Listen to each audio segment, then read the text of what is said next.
Hi, I'm Pav. And I'm Neil. And welcome to the Top 10 of Anything podcast. Let's start the countdown. 10, 9, 8, 7, 6, 5, 4, 3, 2, 1.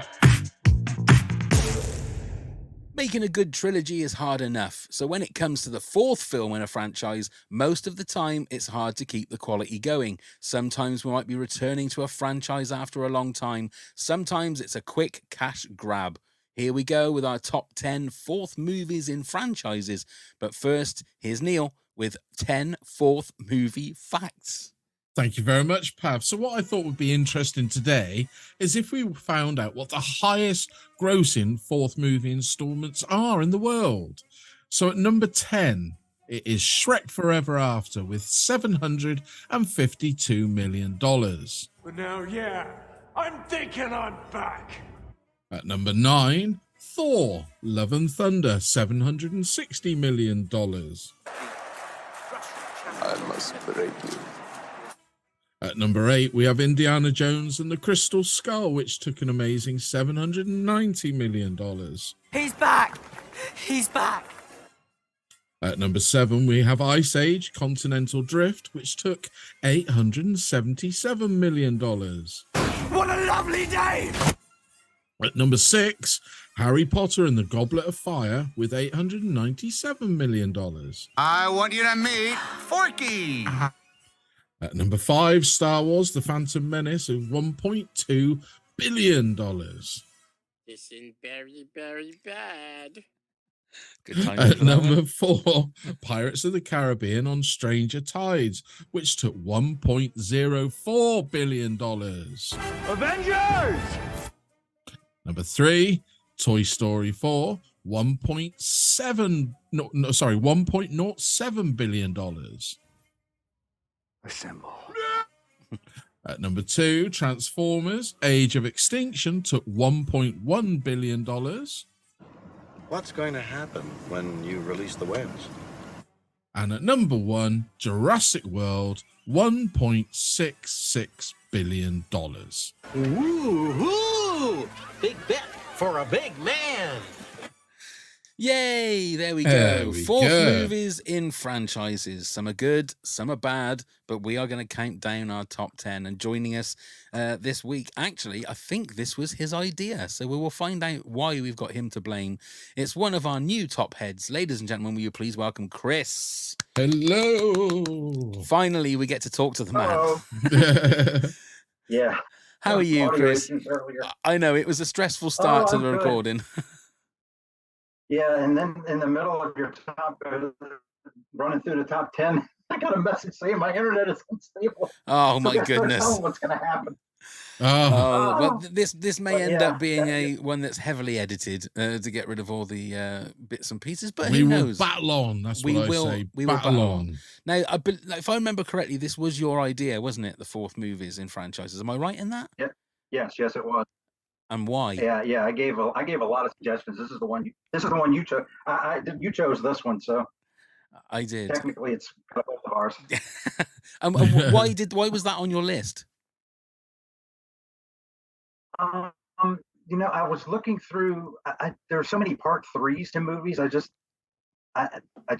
didn't like. So I'm thinking, all right, let me look through part 4s. And then I found that there were more part 4s of franchise movies that I liked than part 3s, which is kind of strange. But I'll probably mention some during the course of the podcast. But yeah, I think there were better part 4s than part 3s. But there's definitely a mixed bag, and there's also what your interpretation of a part 4 as well is, which I think I've got on one of mine.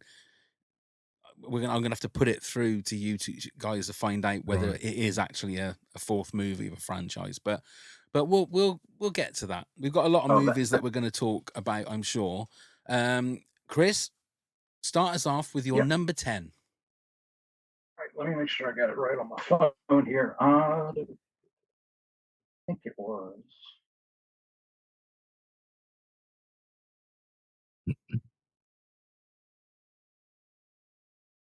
Frozen. Right, now either he's thinking really hard or is My number 10 Oh, there we go. was American Reunion.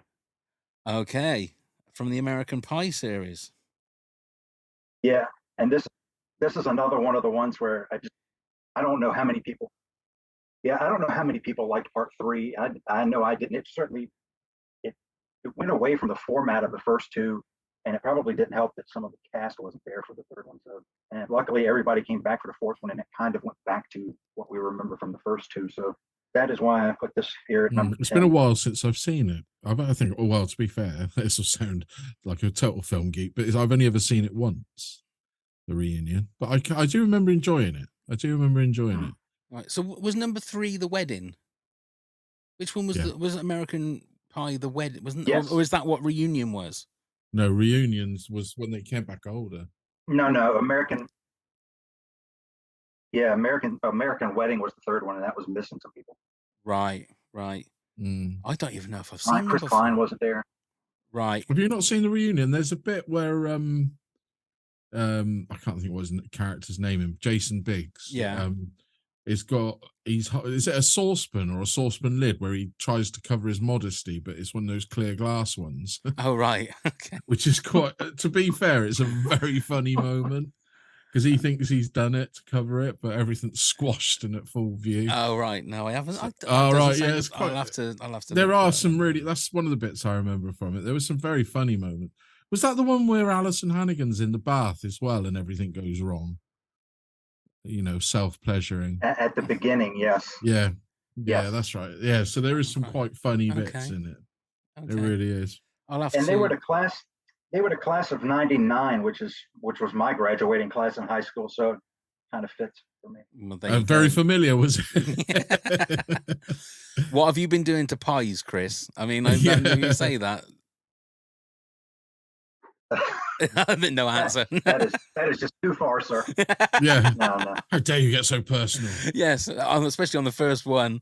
We haven't even started yet. Okay, good one to start with. That's one to. I'll probably start watching it and think, oh yeah, I've seen this. Of course, I've seen it. Yeah. Go on then, Neil. You're number 10. So I've gone for none other than Rocky 4. Okay, that's my number 4. Ooh, blimey, yeah. That's my number. That's my number 8. Your number 8. Oh, there you go. This is where Rocky became sort of stylized over story, really, to me. But it has got some defining moments. We've obviously got the death of Apollo Creed. Spoilers. Should have said spoilers before. That's fine. Don't worry, Neil. It's a 30-year-old Yeah. movie, probably longer. No, not we older got the than that. great James Brown giving us a performance in it. Ow! We've got we've got the obligatory montage of training. More than one. Yeah. Now, I would say there's at least 3 good training montages. I in would say this the best movie. one's in the snow, isn't it? Yeah. Where he's training over in Russia. And then of course you've got the East meets West fight that I suppose everybody was waiting for, especially in the 80s when this was released. Well, that was Sylvester Stallone's thing, wasn't it? Really, whether it was Rambo. This was Stallone in his true Rambo 3 phase when that was Americans versus the Russians. That's it. It was, but he was like, I mean, that scene where he's doing the sit-ups over the edge of the barn. If you can remember that, and he's like he's leaning into nothing and then doing his sit-ups. And I had the soundtrack for this, and I went to the cinema in our hometown. Oh, did you? I for went this to one, and it looked awful. It looked terrible. But the moment that Rocky actually clocks Ivan Drago for the first time, everybody in the cinema just got up and cheered because he was being pummeled and beaten to a pulp, and he manages to, at the end of one of the rounds or something, clocks him one, and you actually see him bleed, and you thought, yes, he's going to get him. But that was the beauty of the Rocky films. Yeah. Is music and the action, and the fights even now, they look ridiculous. They look absolutely. I still think the first one isn't quite so. The first Rocky, which is to me is more of a sort of realistic. It's a character piece, isn't it? Yeah, it's more of a character piece. Whereas sort of you get to the third one, everything's changed, and then you get to the fourth one, and it's those big stylized, like you said. But yeah, where would this rank in all of the Rocky films for you, Chris? Oh, this would be my favorite of the bunch. I think this is the one I rewatched the most. And I think the soundtrack itself may just vault it to the top anyway, because there's that I can think of, there's not a bad song on it. Absolutely. So yeah. Hearts on great. Fire. There's no easy way out. Well, they brought Survivor back, didn't it? Was that Hearts on Fire? No, Burning Heart was Burning Heart. Yeah, That's where they had right. another massive hit. And I think they put Eye of the Tiger on the track again. Oh, did But they? some of the instrumental bits, I can remember. I got a punch bag when I was living at home. Still, then I was like, what year was it? 1987, I think. 85. 85. Was it So 85? I was Okay. 16 and I got a punch bag and put it in the garage, and I would put that soundtrack on, and I would just punch hell out of that thinking I was Rocky. It was crazy. Oh, when I didn't, I looked nothing. I looked like Rocky Road ice cream. Probably I didn't. You just look spoke like Rocky. him after Yeah, I training. did. I did. But it was very uplifting. It made you want to go out and train. Just that music, just some of the instrumental music. It was amazing. It just never snowed, did it? So we could run up the snow. No, it didn't. I wouldn't have done that. I wouldn't have done that anyway. Hey, we would have tried. No, you know? definitely we not. would have. Definitely not. But there you go. We've all got that one. So that's a good start. Okay, my number 10, controversially possibly, is Indiana Jones and the Kingdom of the Crystal Skull. Oh, really? Yeah. Oh boy. Now, Chris is ready to unsubscribe to Patreon and turn the thing. I will say the reason I've got it in my top 10 is because of the first 45, 50 minutes of the movie. I think it's a good Indiana Jones movie. It's just when you get from the point of Shia LaBeouf swinging with the monkeys, that's when it just loses all appeal for me. So as an Indiana Jones movie, I think it's pretty good up to that point. And then it's too reliant on CG. It's not. The only thing is, I would say, is that it's a Spielberg Indiana Jones movie, which is everything that was wrong with the Indiana Jones movie that came out a few months ago. It didn't feel like a Spielberg Indiana Jones movie. So controversial, I know, but I'm going to have it there as my number 10, mainly for the first 45, 50 minutes. Now I'll leave it to you two to really slag me off and discuss why it shouldn't Well, be we'd in my never top do 10. that, would we? Because it's your list. No, but But why? shall we, Chris? Shall we? But Yes. yes. So why would you say, Chris, it shouldn't be in my top 10? Well, I'm thinking about myself. I just did not like that movie. And the concept of, spoiler alert, of aliens or whatever it was at the end, it's just, that's not Indiana Jones to me.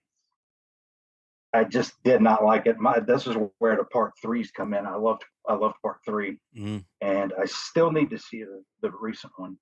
I'll watch it. It's on Disney Plus, I think, so I'll watch that soon. But yeah, the first 3 were just so much better. I feel like maybe they didn't even need to. I know, money talks. So they decided to make another one, but yeah, I think money is. I mean, I think just it could have been left alone after the first 3, personally. All valid excuses. I do agree with everything you just said. But also the look of it just didn't look like an Indiana Jones movie. Do you not think? No, not at all. I mean, all right, there's moments it does, but the rest of the film it doesn't.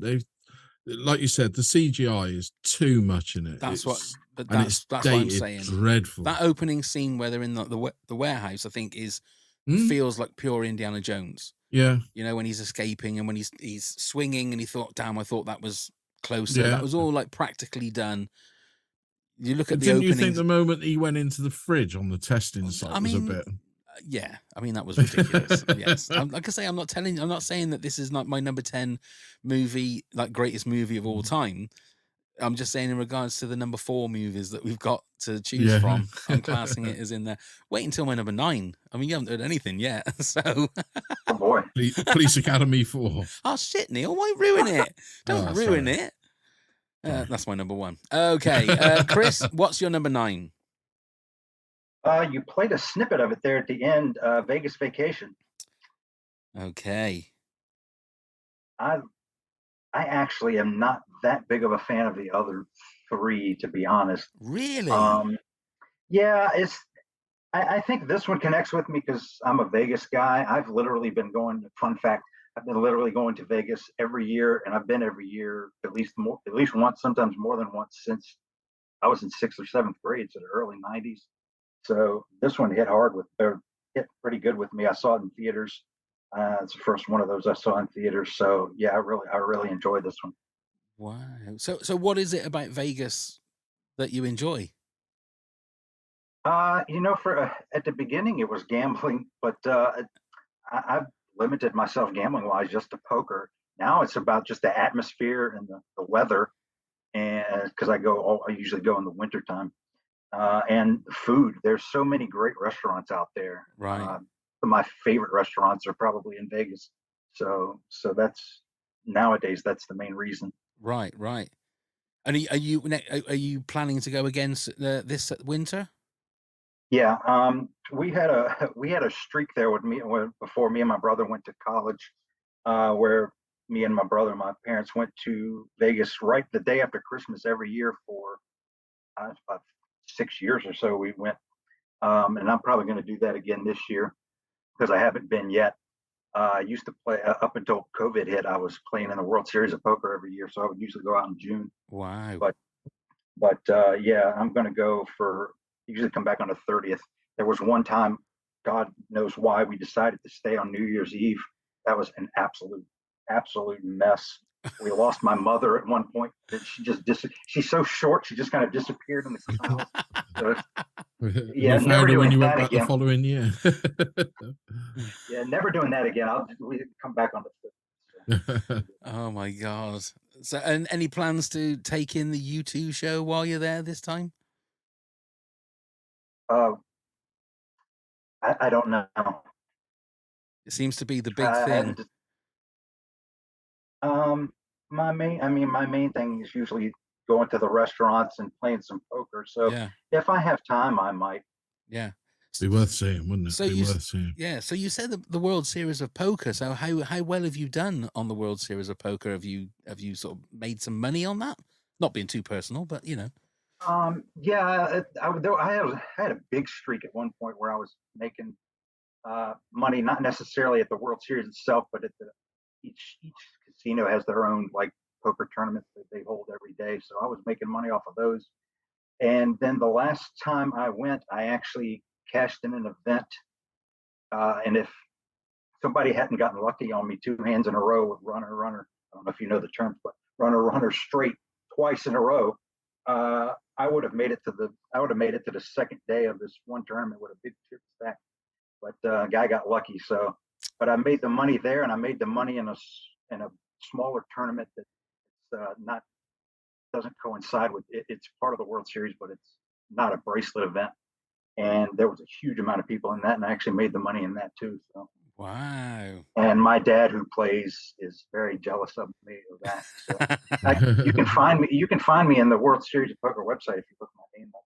Wow. I cashed a couple times. I cashed in a circuit event, which is where you win a ring instead of a bracelet. Right. But yeah. Okay. There you go. So now we know that Chris has a poker face, ladies and gentlemen. So we can't read what his thoughts are in case we know what his number one is. We're never going to find that out unless we double up or chip up or whatever it's called. You have to wear a mask next time you do the podcast, Chris. Okay then, Neil, you're number 9. So I'm going Shrek Forever After. Now, okay. Yeah, I enjoy this movie. Or moments of this movie. It's better. I think it's slightly better than the third one. It goes back to some of the basics. Shrek is the first 2 movies I think are pretty much nearly unbeatable. They're great films, great soundtracks, great comedy. And then it sort of lost its way a bit. And so I thought I'll put the 4th one in because it did find it a bit if you watch it now. You know, there's some great moments where it resets itself, doesn't it? Shrek goes back to a world where he's not the person he thinks. You know, Fiona's has no idea who he is and everything, and it's sweet. And the thing with all 4 Shrek movies is the heart that Shrek has, and the good little story that I think everybody should get to know. Very good. Fan of Shrek, Chris? No, I don't know if it's the animation or what, but I just can't get into those. And you know, even as a kid, I wasn't huge into some of the animation movies. I did like there was a few. I liked Oliver and Company, which was Billy Joel, but a couple others like American Tail and Land Before Time and things like that. But for the most part, not really. Again, the animation, that and Pixar and Toy Story movies, and just kind of it's I don't know what term I could use for it, but it's just kind of it's off to me. Right. It's more the CG kind of animation, isn't it, as opposed to the old style Disney animation. Yeah. DreamWorks as well, wasn't it? Wasn't it DreamWorks that did it? It was It was DreamWorks who did DreamWorks, yeah. Shrek. Yeah. Yeah. Okay. Right. My number 9, controversially, Star Wars Episode 1, The Phantom Menace. That's my number 5. Oh, is it? Okay. Yeah. Oh wow. Yeah, that's grown on me, that movie. I'm actually liking it more and more I see it. I mean, again, it's not the original trilogy. It's some of the I mean the special effects I think are, you know, I'm not going to say they're not sort of like before their time, because they're not the same way that the original trilogy was. I just think that that it set the precedent for where the story was going to go, and I didn't quite agree with that as much as when the first time I watched it way back in '99, I think it was, I came out of the cinema and thought that was the greatest movie I'd ever seen. I'd seen Episode 1. I didn't think we were ever going to see an Episode 1, and it was amazing. And then, you know, I've kind of warmed to it a lot more. But then again, I thought about it and I thought, should this be the 4th movie? Because they did have Caravan of Courage and the Battle of Endor as movies as well, didn't they, that came out? So would they be classed as the... But were they a different... I don't know. They weren't part of the trilogies. They No. weren't, no. But but Caravan of Courage was the first one that came out after Return of the Jedi. So in theory, that is the 4th movie of the Star Wars franchise, if you like. But I thought, no, I'm not going to worry about that crap.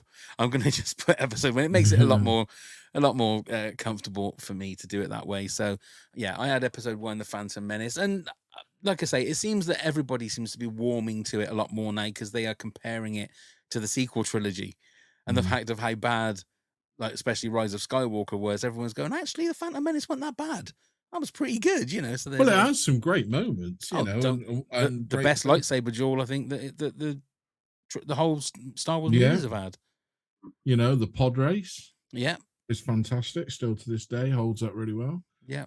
Yeah, it's just a shame about the trade embargoes on a used certificate film where kids are just watching it going, exactly. I have no idea what that is. And I also think Anakin shouldn't have been that young, because it wasn't fair on Jake Lloyd, because No, he was just doing what he was asked to do. So yippee! Yeah, indeed. Are you a Star Wars fan, Chris? No, I wasn't until they re-released here. I don't know if they re-released for you guys, but in the States they re-released them here in '97. That's right, for the special editions. Yeah, and my dad was a fan, so he took me and my brother to it, and then I got hooked on them. I do like there's a couple that are bad, and I don't know if we should. My list has a Star Wars on it, and number 7. I know we haven't gotten there yet. I don't know if we should talk about it now or wait. No, we can talk about it now. What have you got? I kind of cheated. My number 7 is Star Wars Episode 4. See, I had this. Part 4. I actually had this conversation with my wife before I came in here, because she said to me, "What's in your top 10?" I said, "Well, Episode 1." She goes, "Well, that's Episode 1. That's not number 4. It should be number 4." Yeah. So you're well. I'm going to put it. Yeah, I'll put it down, because I think some people would class that as the 4th movie in the franchise. I think it's generational. I think it's generational. I I agree. genuinely do. I think it is generational. You know, are you the same as me? Was that the first movie you saw at the cinema? What, Star Wars? Yeah. The first one I can remember, yeah. Yeah, it's definitely the first one I saw at the cinema.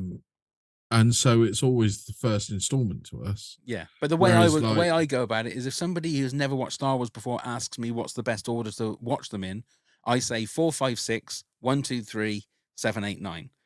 Because if you watch them in order, then the massive spoiler that's in Empire Strikes Back gets spoilt in the first hour of the movie, because you find out that little boy is going to be Darth Vader.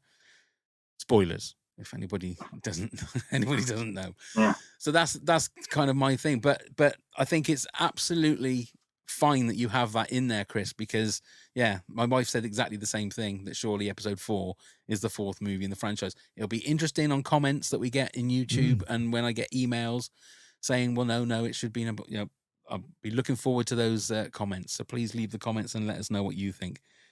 Okay, Neil, your number 8, please. Oh, so sorry. So before I say that, Chris, your number 8 was Rocky 4, which Yes. we've already talked about. Neil, your number 8, please. So I'm going back to Sylvester Stallone. I'm going Rambo. That's my number 3. Oh, wow. This was a return. I really like First Blood. I think First Blood is one of the great movies out there. It's underrated a little bit, I think, but it's moving, it's action packed, and it does, it's a perfect 90-minute movie and pure entertainment.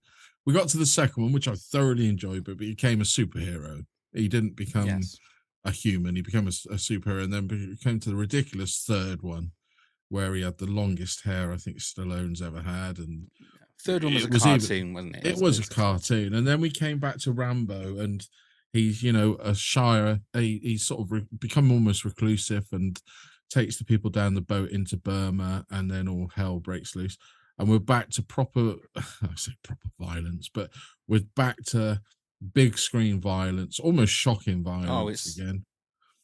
It's brutal. Absolutely, I think Stallone is really good in it. The story holds up.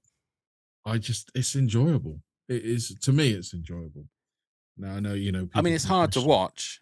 There's some really, really horrible, sort of really bad violence in it.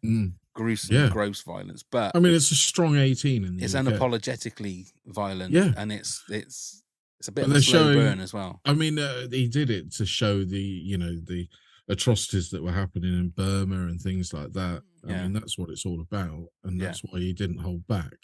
But I think he has quite a liking for that sort of violence, because we go to Rambo, the new, whatever it was, I can't even remember what his underscore title was. It's just called John Rambo, I think. Is it? I thought Last Blood. Is it Last Blood? That's it. Last Blood. And that's brutal. Yeah. And it didn't really need to be that brutal. Like, it was brutal for brutal sake. But I think the fourth one does it really well. I agree. Chris, Rambo fan?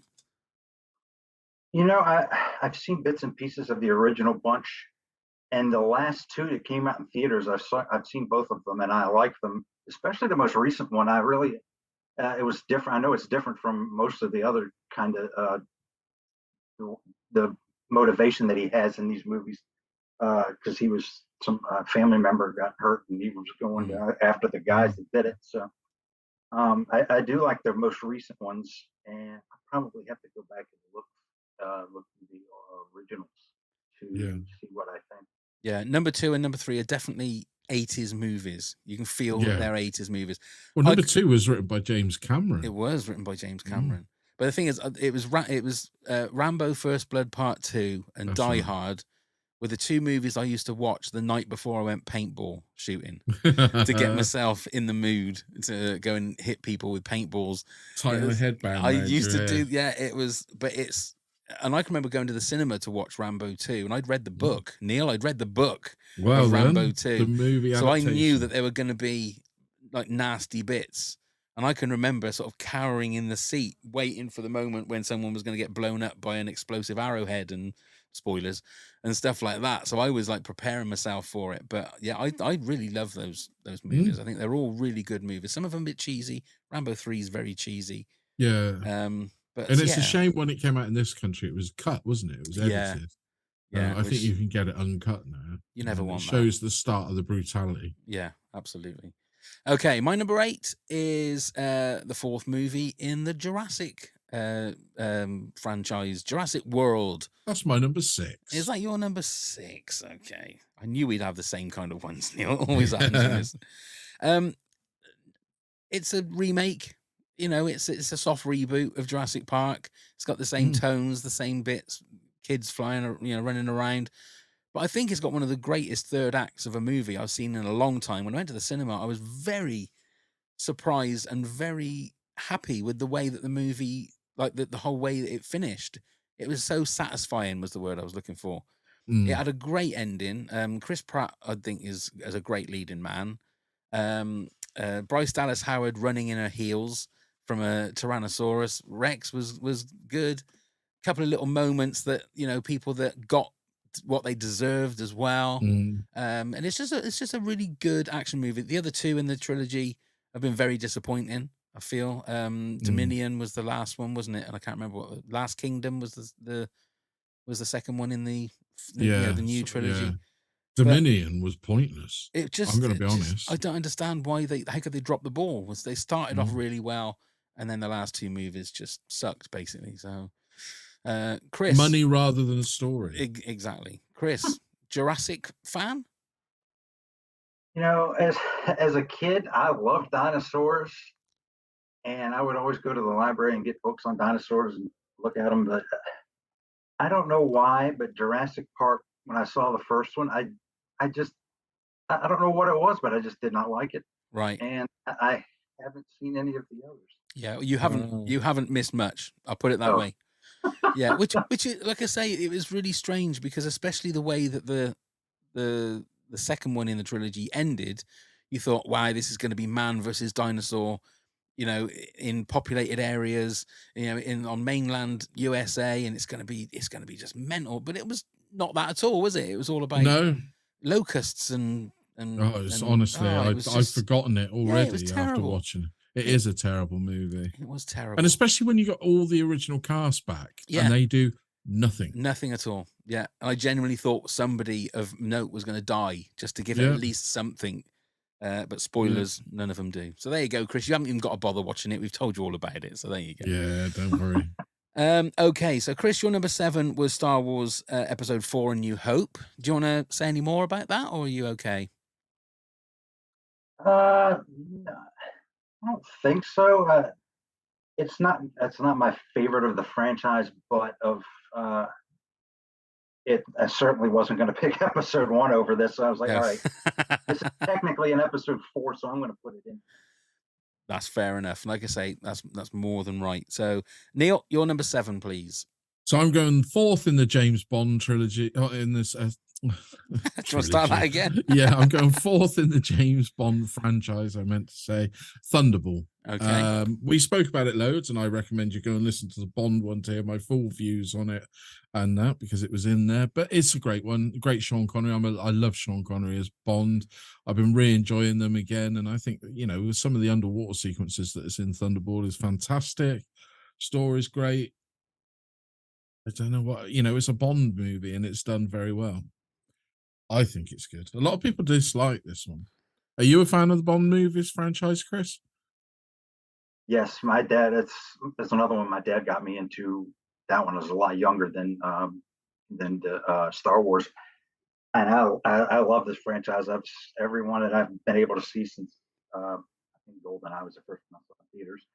And if we were doing part 3s, I'd have put Goldfinger in there because it's my favorite of the Bond movies. Thunderball and From Russia with Love are a little down on the list for me, but I like some of it. I like a lot of the goofy Roger Moore ones better than most people do. But yeah, again, Goldfinger would have been on this list if we were doing part 3s. It'd be up there pretty high. But yeah, I love James Bond. So which one's Thunderball, Neil? What's the story? That's the third one where you've got third one, fourth one. Thunderball is the 4th one. Sorry, yeah. I was thinking of Goldfinger. Jesus Christ, man, come on.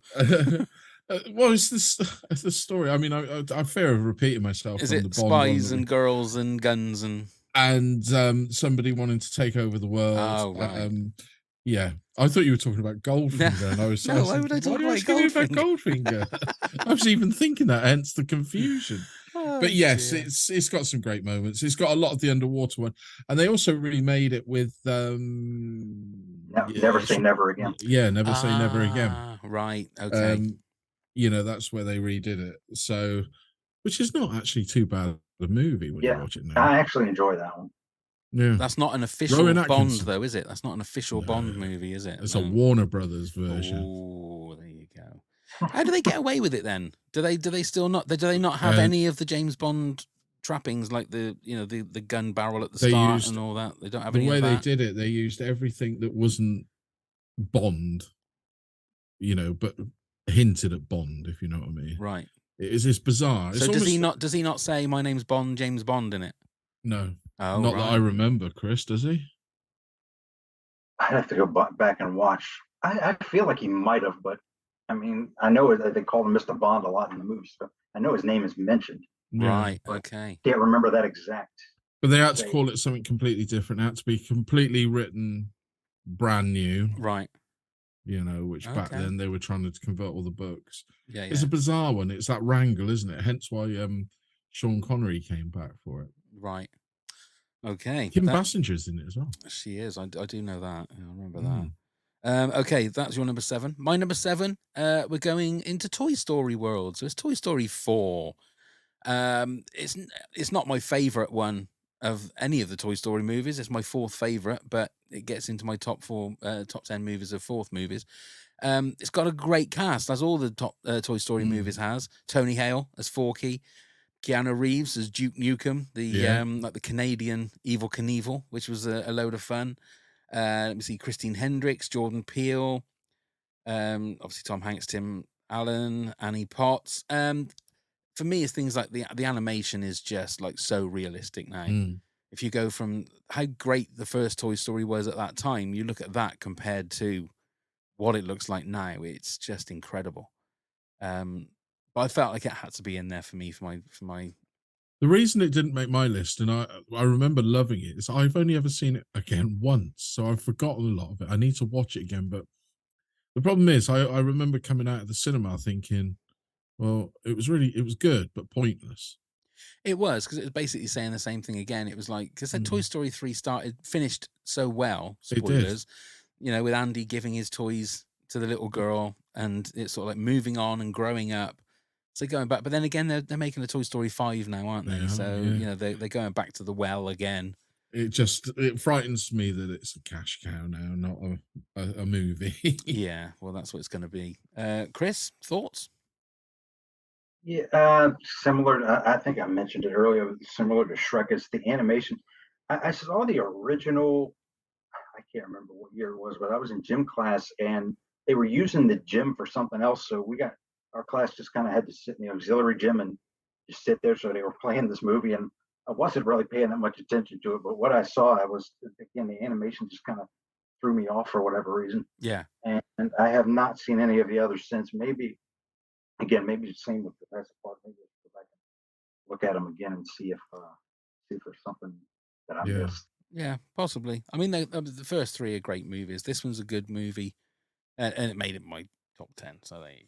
Chris, your number 6, please. Die Hard number 4. I forget what they called it.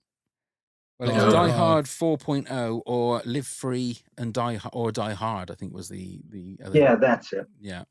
I like this one because he's a little older now and he's out of his element more so than usual with the computer stuff, and Justin Long has got to help him along the way, and a funny cameo from Kevin Smith, and he has no idea what's going on, but he's old school and trying to and all these people that know so much martial arts and are kicking the crap out of him, causing one guy a hamster jumping around. I just find that one so much fun because it's just, again, that he's out of his element. And I did not like the one after that. That one was good. Yeah, that was a bad one. The first 4 are really good. Yeah, he was an old man in a new age, wasn't he? That was the thing. Yeah. I mean, it didn't make my top 10 because that was the point where he seemed to become indestructible. In that movie, he became a superhero where blowing up helicopters with a car or bike. Yeah, or whatever yeah. The beauty of the first 3 was that he genuinely looked hurt in every single one of them. And although we got cuts and scrapes in 4 and 5, he just seemed to bullets bounced off him, and if he hurt himself, he just seemed to dust himself off and was fine. But I mean, it is a good movie. It just didn't make my top 10. It's fun, isn't it? It's what I call a great popcorn movie. Yeah. Is it not in yours, Neil? No, it wasn't. Didn't make yours. No. Not quite. No. Okay. I did toy with the idea. Did you Toy Story with the idea? I Toy Story 4 with the idea. Okay, Neil, your number 6 was Jurassic World. It was. My number 6 is Harry Potter and the Goblet of Fire. Oh, it's my number 4. Is that your number 4? There you go. I've liked the Harry Potter movies more as they went on. I can't watch the first 2 anymore because them as little kids, the acting is just terrible, and it just really takes me out of the movies. Even number 3. Number 4 is when it started to get, because he who shall not be named, Voldemort comes back basically in Goblet of Fire. Spoilers if you haven't watched it. And it feels to me that this is where it took its real dark turn, and a little bit. And when it got to like 5, 6, when Deathly Hallows, I think the second part of that movie, I think is a great film. It's really, really good, really disturbing in places, considering it's a children's story, if you like. But for me, yeah, I had to have that one in my top 10. So Neil, why is it in your top 10? I think it's a great story. Even one of the best Harry Potters, number 4. You know, it's got the fun of the games, why he's been chucked into these games, the big tournament. You know, they've all got long hair in it. No, it's not.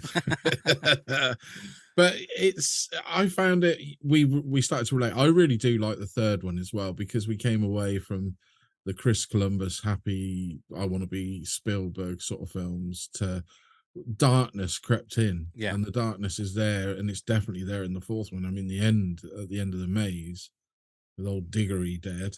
Diggory dead. Diggory dead. Yeah, it's. I just think it's really good, really good. And we got Jarvis Cocker, my friend Jarvis Cocker. Your friend Jarvis is in it. That's right. You're right. Yeah. Chris, how are we on Harry Potter? My sci-fi fantasy world begins and ends with Star Wars. And I guess Lord of the I've seen all of Lord of the Rings in theaters, but I only saw them once. They're so long, I guess. I have not seen any of the Harry Potter. I feel like it's geared more towards children. I know adults watch it, obviously, but I don't know. I mean, I love Emma Watson, but that's probably for a different reason. But yeah, I just, again, if somebody can convince me, maybe I'll go back. Maybe I'll go and watch them. But yeah, it is definitely, like, say, the first two. It's like they're straight out of drama school, and you can tell, especially Emma Watson. You can tell the CGI. The CGI is not great, but like I say, you get to like the 5th, 6th movies, and like, hey, Deathly Hallows, genuinely disturbing in places. I genuinely don't think they're even kids' films. Then, are they? No, they're teenagers and upwards. Then, completely agree. Completely agree. Okay, I haven't got that set up. Let me get this to there because I need to press this. Oh no, I pressed the wrong button again. I need to press this. Pop quiz, hot shot. Here we go. Pop quiz, hot shot. Here we go. Neil, you need to sort yourself out after your last terrible display. I know. So, Chris, you are our guest. Would you like to go first or second? I'll let Neil try to redeem himself. I'll let him go first. He's going to go first. Okay. Much, Chris. Remember, it's first one to 3. If you get it wrong, it goes over to your opponent. So here we go, Neil. Who played Rocky's longtime friend and brother of Adrian? Paulie. Burt Young. Is correct. Neil's off the board. Chris, here's yours. What was the subtitle for the 4th Star Trek movie? As in the old movies. The Voyage Home, I think. Well done. Yes, it is. One yes, for the one. With the whale in, wasn't it? Okay, Neil. Who starred in The Bourne Legacy? That'll be Jeremy Renner. Is correct. Well done, Neil. Chris, this one's for you. Who starred as the tech-savvy villain in Die Hard 4.0 or Live Free or Die Hard? Timothy Olyphant. Is correct. Oh my goodness, look at this. So Neil, you need this for the win. What year was Jaws: The Revenge released? 87. He's done it, ladies and gentlemen. That was. What was Chris's? Let's see. Come on, we need to give Chris the next question. I'll give Chris the next question anyway. Because it could be a draw. It could be a draw. Okay, and these are set as they're set. I didn't realize where Chris likes to go, but anyway. Where were the Griswolds vacationing in their 4th movie? Yes. So Chris, in theory, that should be a draw. That should be a draw. We'll call it a draw because none of you have got one wrong yet. You haven't got one wrong. So I'll throw the other ones out anyway. Okay. What was the 4th movie in the Dirty Harry franchise called? Sudden Impact. Well done, Neil. It was. Who played John Connor in Terminator Salvation? I can't remember the actor's name. I've seen the movie, but I can't remember his name. Neil? Christian Bale. It was Christian Bale. Who Oh voiced... crap! I was thinking of the third one. There you go, see? Who voiced Chucky in The Bride of Chucky? Me. Whoever, because Brad Dourif, isn't it? it was Brad Dourif, yeah. And who played the formidable pirate Blackbeard in Pirates of the Caribbean on Stranger Tides? Was that Lovejoy? Ian McShane. It was. Neil, you're on fire tonight. Yeah. Absolute fire. Well done. But we'll call that one a draw. Well done. Yeah, we will. Well that done, was a draw. Chris. Well done, Chris. Well done, Neil. Back to the business at hand. So, Chris, what's your number 5? My number 5 is Avengers Endgame, Okay. because that was the if I'm doing it right in my head, it was Avengers, then there was Age of Ultron, then Infinity War. Infinity War, and then this one.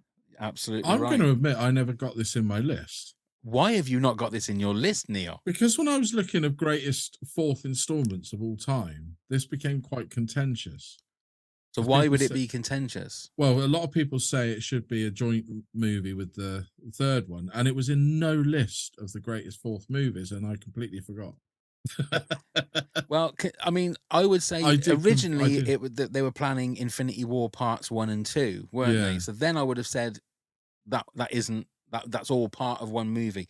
As it's called Endgame, I would class that as the 4th movie. I'm with Chris on this one. Okay, well, I forgot about it as well. Neil. Because if it had come up on the lists that I looked to remind me what the greatest 4th ones were, it would definitely be very high on my Very list. high. Okay. So why? So apologies. That's fine. Why only number 5 for you, Chris?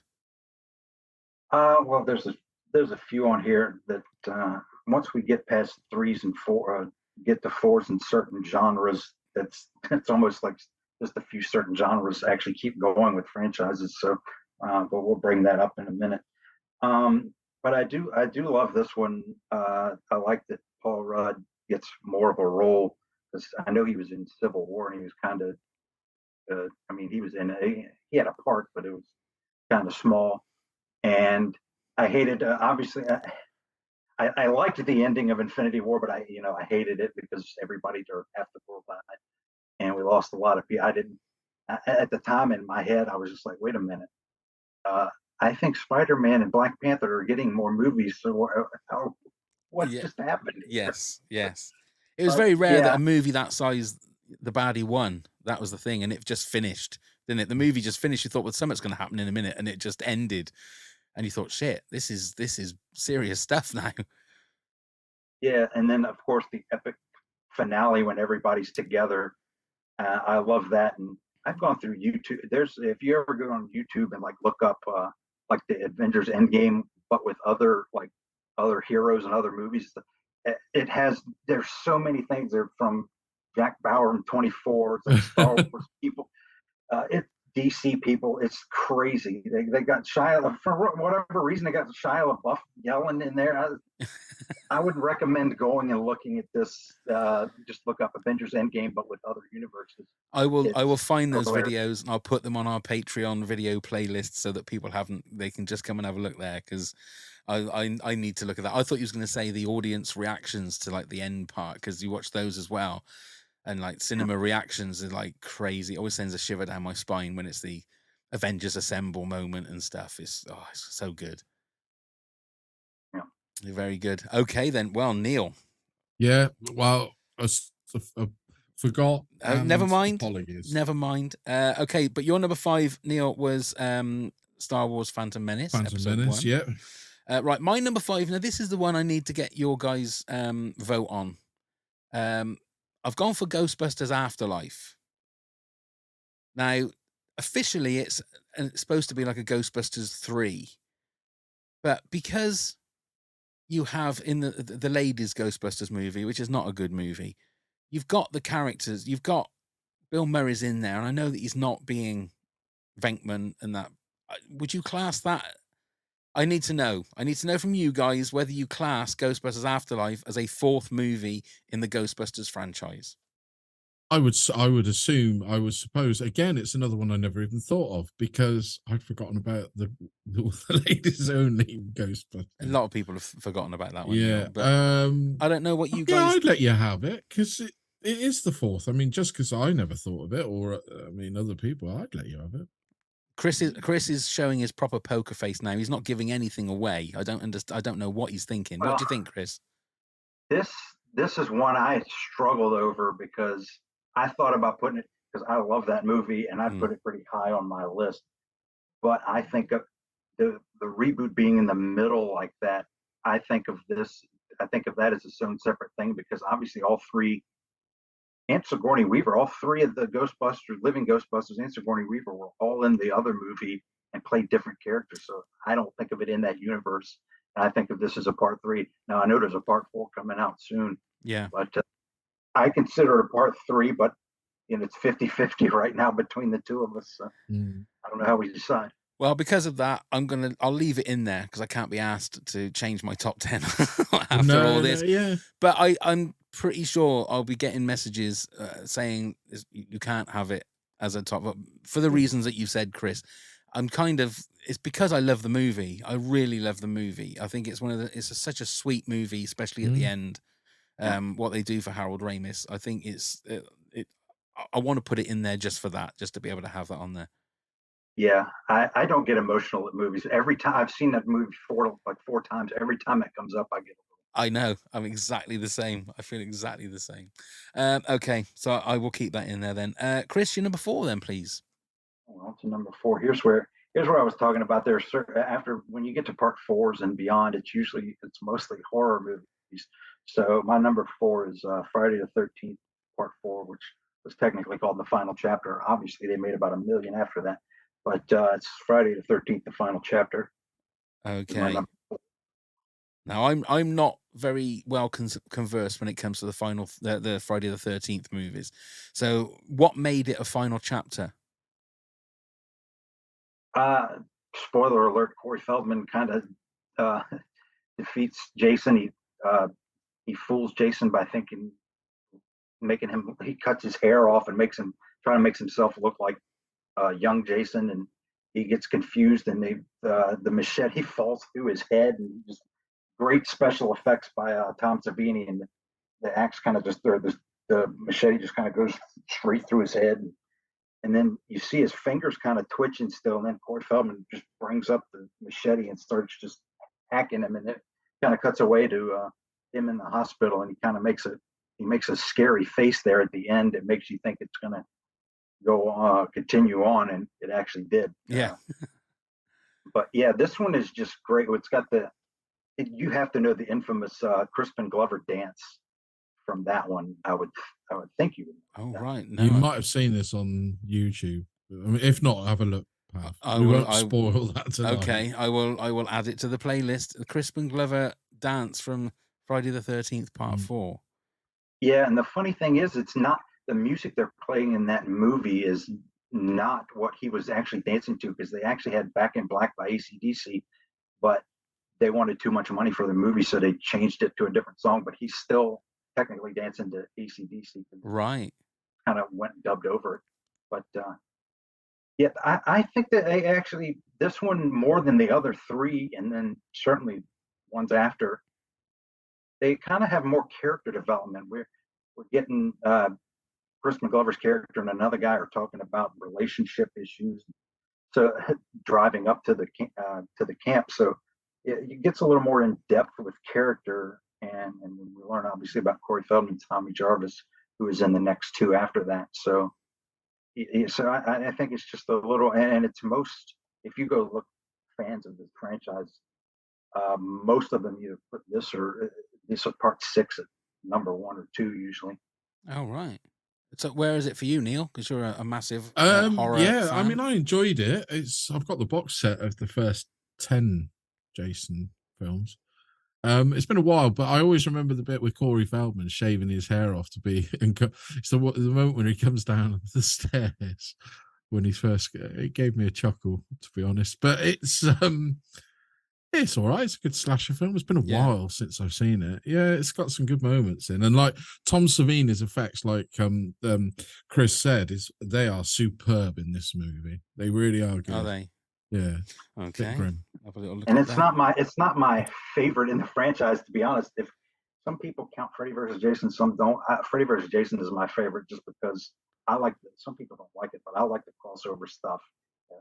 You know, it's not very story driven, but it's a great action. And then I actually also like the one I saw growing up the most was part 7, and I like that one too because he actually has a formidable opponent with the Tina the Psychic, who's Right. kind of throwing stuff at him. So, but it's probably third or fourth on my list of favorite Which Friday. one's Manhattan? That is part 8, which I don't mind it, but the fans of that franchise seem to hate it for whatever reason. I think it's because it's cheap. Oh, right. Well, that yeah, it should be called Jason. Well, some people call it Jason on a boat because he's on a boat most of the time, and also most of it. When they get to New York, it's filmed in Vancouver, except for the one shot of Times Square. Oh, right. Yeah. Okay. Yeah. Right. Number 4 for you, Neil, was Harry Potter and the Goblet of Fire. It certainly was. My number 4 was Rocky 4. So back to you, Chris, for number 3. Okay, I think I remember hearing this in your trilogy podcast episode, and I think at least one of you hates this movie, maybe both of you, but mine is my number 3 is Lethal Weapon 4. Okay. Yeah. Well, I didn't hate it. I thought it was me that was a bit down on it, Chris. I'm sorry, Chris. Yeah. I just think it's not as good as the other movies. Yeah. Again, I think it may have a special place for me because it was the first one I could see in theaters. Right. And Jet Li, I like martial arts stuff and action like that. And it also changed thing. The first 3 was all about Murtaugh saying, I'm too old. But now Mel Gibson has joined him in that Yeah. I'm too old stuff. So it kind of brings that around. And Chris Rock is funny. And the back and forth between Chris Rock and Joe Pesci alone with the phone stuff, that is just priceless. And that's worth it being high on my list anyway. So, so yeah, I'm going with that one. Not that I don't like the others, but this one just holds a different special place for me. So I think it was the one thing that like Lethal Weapon didn't mean Mel Gibson in that movie. It was Jet Li was the Lethal Weapon, wasn't he? That was the thing.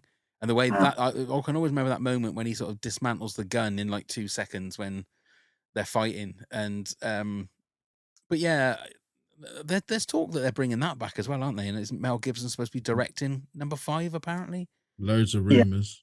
Yeah, I don't know how they're going to do that. They're all so old, and yeah, I mean, even Chris Rock is old at this point. Exactly. I mean, maybe he's retiring, and maybe it's 98 was when that came out. I guess their 2 kids are old enough to be police officers. Be the grandkids, yeah. Wow, yeah, that wouldn't be good. Right, go on then, Neil. You're number 3. So it's John Wick 4. I've only just recently watched this in the last couple of months. Very, very enjoyable. Very, very John Wick. The only reason it dropped down my list a bit is because of the length. It got a bit. I mean, it's choreographed beautifully, but I'll say that if you've seen it, the bit on the stairs just goes on far too long. Another bit's far too long, but Donnie Yen in it is superb. He's probably the highlight of the action bits, especially. Well, I won't say because you haven't seen this, have you yet, pal? No, apparently it's out on Amazon Prime next Friday. There you go. Told you it was I'll coming. be able to watch it then. Yeah, but it's 3 hours long. Yeah. Which for a John Wick movie is a bit too much. They're perfect 1.5, 2 hour movies. But yeah, I mean, I've never seen so many people killed in a movie in my life. Let's just put it like that. That's every movie, though, isn't it? It's amazing that there's still henchmen around with the people that get dispatched. In this one, it is insane how many people they must have had in his army. God only knows. But you'll see what I mean. It's great action. There's great moments. It was just let down for being just a little bit too long. Okay. Chris, John Wick fan?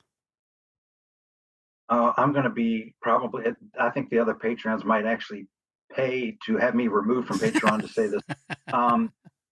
Keanu Reeves and Chris Pratt, they are two, as human beings, I love them because I know, especially Keanu Reeves, all the stuff he does. And I've listened to YouTube videos about all the stuff that he does. And Chris Pratt is such a good guy. As actors, I just, all I see is Bill and Ted. Keanu Reeves, his acting and Chris Pratt annoyed me. The first time I saw him was in the OC, the old TV show. Yeah. Where he was Summer's boyfriend. He was obnoxious. And their acting bothers me more than, again, as people, they're great. But the acting is just, I can't. Keanu's one of those people that the less that he has to say, the better he is. As long as he doesn't have to speak. Go on, Neil. Go on. Do that line, Neil, from Dracula. Come on. I know where the bastard sleeps. There you go. Thank you very much, ladies and gentlemen. Yeah. No, he's not the greatest actor, but that's why John Wick, to me, makes it all right, because he has very little to say. Yeah, that's what I mean. It's perfect for him, that kind of thing. But when he's doing, like, Knock Knock, if you've ever seen that Eli Roth movie, he is terrible. He is laughably bad in that. It is a shocking performance from Keanu. But like you say, Chris, he's a lovely person. So you don't really want to have a go at him too much, do you? No. Okay, my number 3 was Rambo. So we've already spoken about that. So we're back to you again, Chris, for number 2. Again, horror movies. That's about where I start going. Nothing but those. Scream 4 is my number 2. Okay. I don't know if you guys have seen that. I've seen it. Seen 4, a while ago. Yeah. Have you seen 5 and 6? I've seen 5. I haven't seen 6. Yet. I've not seen either of them. I must admit, no. I would recommend seeing both. I mean, 6 is better than 5. I'm not going to spoil what happens in 5, but I will say in 6, Nev Campbell is not in it. So I would have 4 and 6 tied if it wasn't for. I mean, I kind of do have them tied. I would have 6 ahead of 4 if it wasn't Nev Campbell not being in it. But 6 gets bumped up a lot because I don't know if you can see my little poster back there, Jenna Ortega. Yeah. I could watch Jenna Ortega just stand there and read the phone book. Yeah. So, but no, part 4, I just love that because I thought Dewey was at his best because he wasn't the bumbling idiot that he was in the first 2, and even a little bit in 3. He was the sheriff, and he seemed to be he had his head on a lot more straight there. I loved, especially the end. Spoiler alert for anybody that hasn't seen it. What Emma Roberts does was brilliant. I remember seeing this with a friend in theaters, and I was just laughing the entire time when she is beating the shit out of herself to make it look like she was attacked by her ex-boyfriend or whoever it was, and she's throwing herself into the mirror, throwing herself through a table, and cutting herself, ripping her own hair out. It's just absolute gold. And I kind of wish they had kept her character alive so we could see her do something else. But yeah, I thought it had a lot of stuff in it, and it was almost back to the roots there after part 3, which again was another part 3 that I'm not a big fan of. And yeah, there's a lot of big name actors in it, and it's again, it would, if Nev Campbell was in part 6, it would. 6 would be ahead, but behind the first 2, Scream 4 would be my 3rd favorite of the Scream franchise, and I've grown to really love that franchise. Oh, great. You're a fan of Scream as well, aren't you, Neil? I enjoy Scream, yeah. I mean, I don't think they've ever topped the first one, I'll be honest. No. And I don't think they ever can because of the originality of it. But there's always great inventive killings. I mean, the way the policeman gets dispatched in the car is, I mean, how they ever got the knife into his skull. He must have had a hell of a lot of force to have done that. But it's original killings. And I do enjoy that they keep going back to Woodsboro and things like that. It holds through.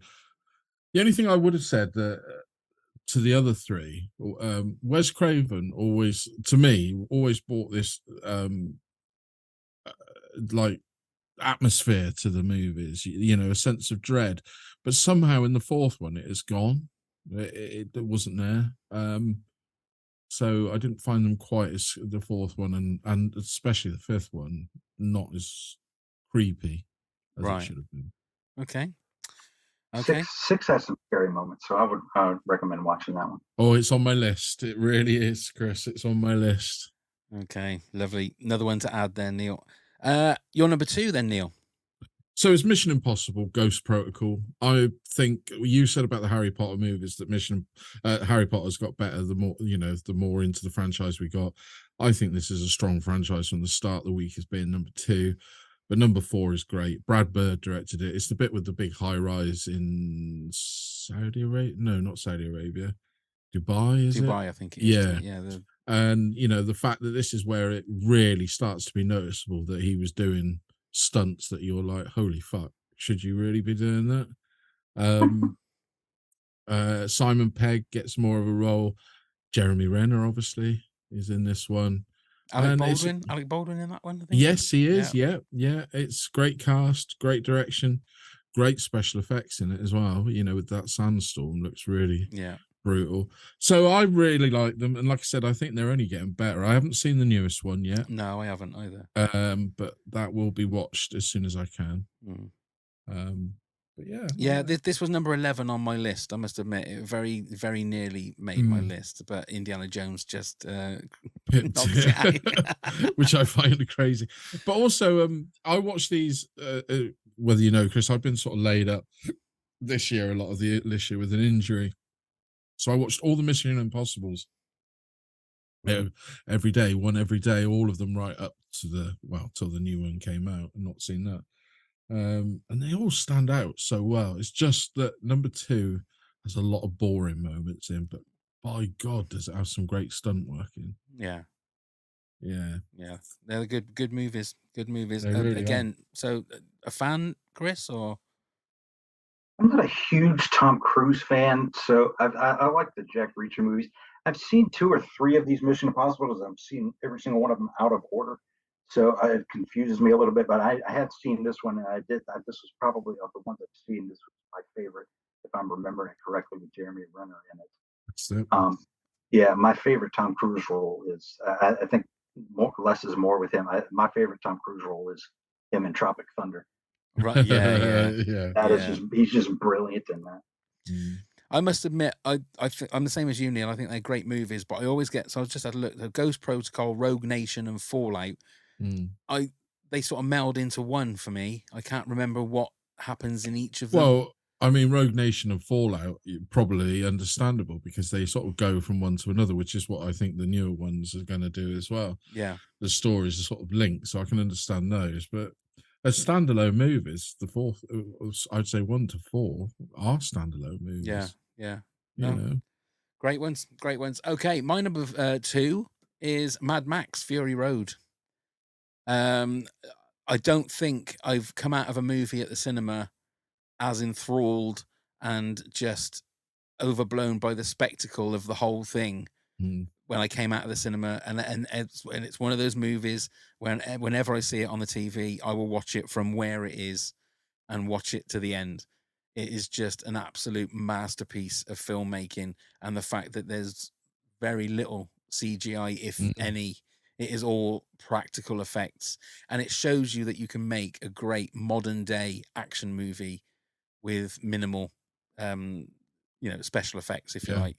It is just a tour de force and an amazing movie, and I can't believe it's taken so long to get another movie from that universe out. And there's a Furiosa prequel coming out, isn't there?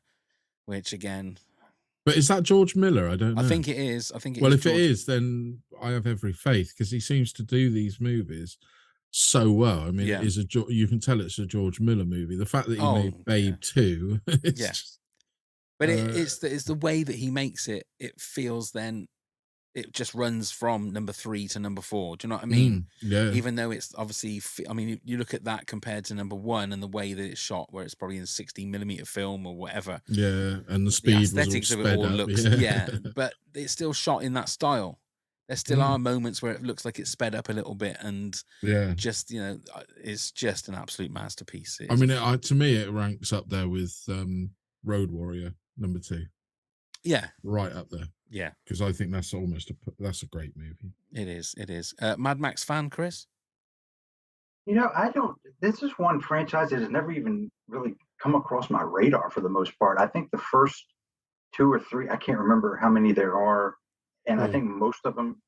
Okay, most of them I feel like came out before I was not before I was born, but when I was really young and I didn't even think about it. So They when were the early 80s. Yeah, well, to be yeah, fair, number 3 Well, was 85, wasn't it? yeah, 86? yeah, something 85, yeah, It 85, was, I think, yeah, because Mel obviously Gibson, just as he was becoming, Tina well, Turner as yeah, well. Tina Turner. But the first one wasn't even in the 80s. It was like 78, Yeah, 79. I think it was, yeah. And But a then very, very low budget yeah, it movie. was George Miller's first movie. Yeah. It's great where it all started. But I would recommend it, Chris. I would thoroughly recommend dipping in and watching all of them, to be fair. Yeah. They're I mean, the great. first one, the subject matter is absolutely brutal. Yeah, it is. It was always Absolutely. lumped in with video nasties in Yeah. this country, wasn't it? Well, Mad they Max? didn't help with the poster on the video where you could rent it with the, the leather glove and the car coming right up. And yeah. Okay, before we reveal our number ones, we'll tell you our 10 to 2s. So, Chris, if you want to give us your countdown from 10 to 2, Neil will do the same, and then I'll do the same.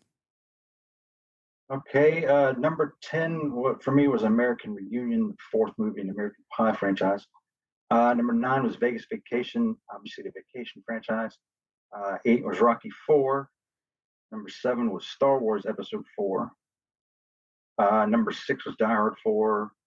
Number 5 was Avengers Endgame. Number 4 was Friday the 13th, the final chapter. Number 3 was Lethal Weapon 4. And then number 2 was Scream 4. Lovely. Neil? So number 10 is Rocky 4. Number 9, Shrek Forever After. Number 8, Rambo. Number 7, Thunderball. Number 6, Jurassic World. Number 5, The Phantom Menace, Star Wars Episode 1. Number 4, Harry Potter and the Goblet of Fire. Number 3, John Wick 4. Number 2, Mission Impossible Ghost Protocol. Wonderful. And mine was number 10, Indiana Jones and the Kingdom of the Crystal Skull. Yay! 9, Star Wars Episode 1, The Phantom Menace. 8, Jurassic World. 7, Toy Story 4. 6, Harry Potter and the Goblet of Fire. 5, Ghostbusters Afterlife. 4, Rocky 4. 3, Rambo. And 2, Mad Max Fury Road. So, Chris, what is your number 1 fourth movie in a franchise? My number 1 comes from my favorite film franchise of all time, and that is Halloween 4. Ooh. Okay. The Return of Michael Myers. Yeah. The Halloween's my favorite movie of all time. I thought of it. There was a 45-year convention, anniversary convention just this past weekend in California. Thought about going to it, but I will go to the 50th reunion when it comes around. I love the first one's my favorite movie of all time, and the second one is very, very good. It's my second favorite, and the third one, the third one is again not Michael Myers, so that's why I didn't want to. Another reason I didn't want to do part 3s. And 4 is just if the mask wasn't such shit, and they didn't have the actor playing Michael in these huge, they had him in these huge shoulder pads, and he just looked like he was. I mean, he looked ridiculous. If they had the regular, even didn't even have to be it could have been the part 6 match, which was really good. If they had that and he wasn't in the pads, it probably would be number 2 on my list. It goes back to basics. It's him chasing his niece this time, and there are plenty of scary moments with him. There's good work with camera and lighting in the fog, and this was the one. It was written right before a writer's strike, ironically enough, since we just had one. It was written about. The guy wrote it in a few days because the writer's strike was about to happen. So considering that, it turned out to be a great movie. I think most people have started to grow to love it.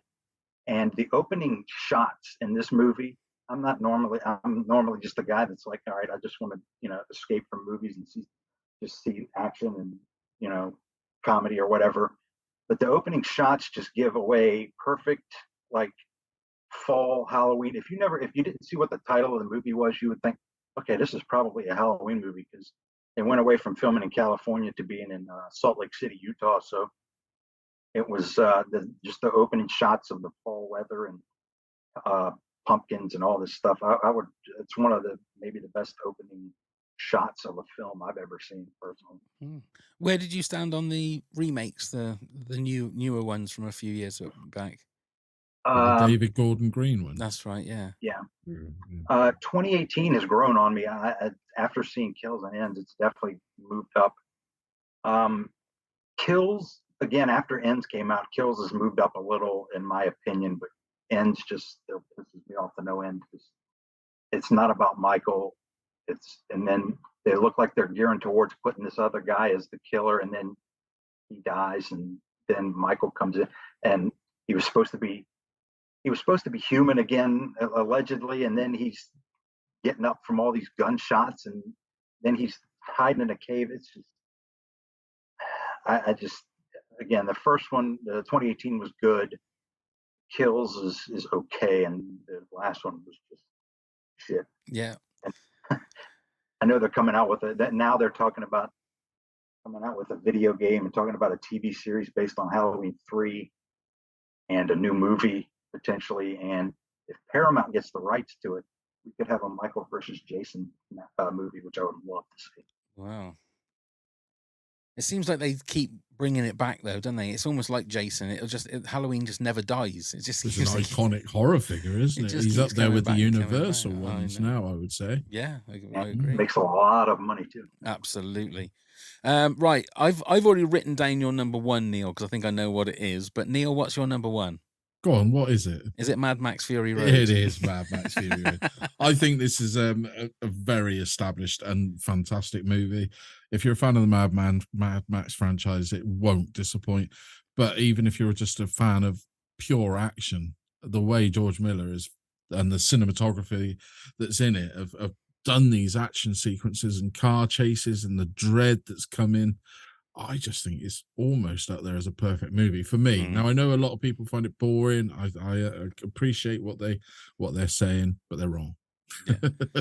Yeah, no, I agree. Can't see what a lot of that argument, but yeah, I put in when you were talking about it. Obviously, I would have had another film in there if I'd have even thought about it or read about it. But there you go. Yeah, that's your number one. My number one, it's in Chris's top 10. And Neil completely forgot about it. It's Avengers Endgame. Yeah. I've spoken about this movie so many times. I cry every time I watch it at certain points. It's got one of the greatest scenes in a movie ever in the Avengers Assemble moment. And it's the culmination not just of that movie, but of 10 years of masterful storytelling and story making, which is something that DC, and to be fair, is something that Marvel need to get back to. Because they have really dropped the ball since Avengers Endgame. Big time. I think they're in danger of being overtaken by DC with what they got planned, and James Gunn now on board with DC. Well, you would possibly hope so, but I got a feeling they're going to be sort of left behind. Yeah. Just a quick question to you both. You both put Endgame in your top 10s. Which one do you prefer, Endgame or Infinity War? I mean, if you had to pick one of the two. Chris? Endgame. I think I actually ranked Marvel. I'll look at my phone in a minute. I ranked all the Marvel movies. Endgame is, if it's not number one, it's up there pretty high. So I would pick Endgame. I would do the same. Yeah, I would do the same because it's very hard to do time travel and do it in a way that's satisfying. But the fact they went back and did from certain scenes in the rest of the movies from the 10 years before, and that scene at the end where you have absolutely. I can remember when they said they were going to try and make an Avengers movie. I thought, how are they going to do that with like 4 or 5 big characters all in one movie? How are they going to do that? And the fact they did that, and then they topped it with Civil War. Then they topped it again with Endgame. It almost feels like there's going to be a crash, because how can you top something as gigantic as that? And the splash picture of Thanos and his army one side and all of these Avengers and superheroes the other side, it's just something that just blows your mind. And I can remember every time I see that scene, I have tears running down my face, but a big smile on my face, because it is everything you want to see in a movie. It's everything you want to see in that kind of movie anyway. Absolutely, it's become a cinematic icon Absolutely. of the scene. But it's why I've always said that Marvel shouldn't have made another film for a few years after. They should have stopped. But then, gone, like hang Chris on. said, it's money, isn't it? That's what it It's is. all about the money. It's but, money. yeah. But they've shot But themselves in the foot a little bit. Story with that, though. wise, controversially, I prefer Infinity War. Well, I you would, like- because you're a dark son of a bitch, aren't you? I like that. It's like the Deathly Hallows. You like number 2. I think I prefer number 1. Oh, you know, do you? the chase, the Yeah. story. I always like the build up. I really invest in the build up. Bit like the Lord of the Rings, the Fellowship of the Ring. I think is the better movie of the trilogy. But I think that's just because of what I like rather than Yeah. what I know. Yeah, you're a strange being, Neil. I mean, Yeah, you never even why had not? Avengers Endgame in your top 10. So, Well, I forgot about it. you And know. plus, like I said, these people on the internet then who put these lists to give me some inspiration because I was really struggling. Need to put it in theirs. they as do. well. They do. Right, we've got some honorable mentions. Rick Tyndall said Live Free or Die Hard, Lethal Weapon 4, Thunderball, and John Wick 4. Stu Grant said Halloween 4, Mad Max Fury Road, Bride of Chucky, Psycho 4, Jaws 4. Oh, Goodness Stu. me, Stu. Muppet Christmas Carol. Pink Panther, I think he's going in the Muppets universe. It was the Right, fourth okay. movie. Pink Panther Strikes Again, Conquest of the Planet of the Apes, and Rocky 4. Oh, I don't feel so bad about Indiana Jones now when he's put Jaws 4 and Jaws Psycho 4? 4 in there. Jesus. Dear Stu. me. Aaron Capone Langan said Critters 4, not saying it's good or anything, but it was the last good Critters movie before whoever has the rights now screwed it all up. I got a feeling Leo DiCaprio's in number 4. In number 4, is he? Critters, yeah, number 4. A very young one. They all got to start somewhere. It's good fun. Jennifer Yuan Kang said Fast and Furious 4 finally brings Brian and Toretto back together. Stuart Turvey says Caravan of Courage. Question mark. And Paul Osgood says Carry On Constable, which is the fourth movie in the British Carry On series of movies, which I'll be listening to one in a few hours when I go to bed. Anyway, that's it. We've done it. Could it possibly be our most controversial episode in this is episode 111? This could be our most controversial episode. Who knows? I'll Yeah. wait for the emails and the YouTube comments to come rolling in. But I will apologise for Endgame right now. I will apologise that I forgot it. Well, it's good that you apologise finally for one of your decisions, Neil, because you've never apologised for the Ecto one. So let's not go. Don't forget, I'll just mention Shining. Yes, let's not mention that. Okay, so before we say our goodbyes, Neil, do you want to tell everybody how they can get in touch with us and all that? Of gubbins? course, I would love to. Chris, listen along. Here we go. You can find us on all the social medias at Top 10 Pods. Give us a click, give us a like, give us a follow. Email us at top10pods@hotmail.com. Ask us anything you'd like to, or even just drop us a suggestion for a top 10. Come help support the podcast at patreon.com/top10pods. All sort of rewards like yourself, Chris. You could be a guest on the show. Check out all of the links via the link tree. You can find the link in the show notes. And please come subscribe, leave us a rating and review wherever you get your podcast from. There you go. Avengers Endgame, full of superheroes. Chris, you're our superhero because you're Yes. one of our top heads. Thank you so much for your support. Thank you. And we'll work out maybe the best 5th movies in a series. That'd be tough. We'll work out something a bit easier to work out for your next visit to us, I think. I think it ought to be horror related after Chris said how much he loves a horror film. Maybe we'll look at that then. Maybe we'll look at something like that. But Chris, thank you so much for joining us. Thank you so much for your Thank you support. for having me. Thank you. Thank you, Neil. Thank you very much, Pav. Thank you very much, Chris. Been great to meet you, my friend. I'm just trying to get rid of this fly that's Yeah. buzzing around. Thank you very much, everybody, for watching and listening. And let's go start the countdown. 10, 9,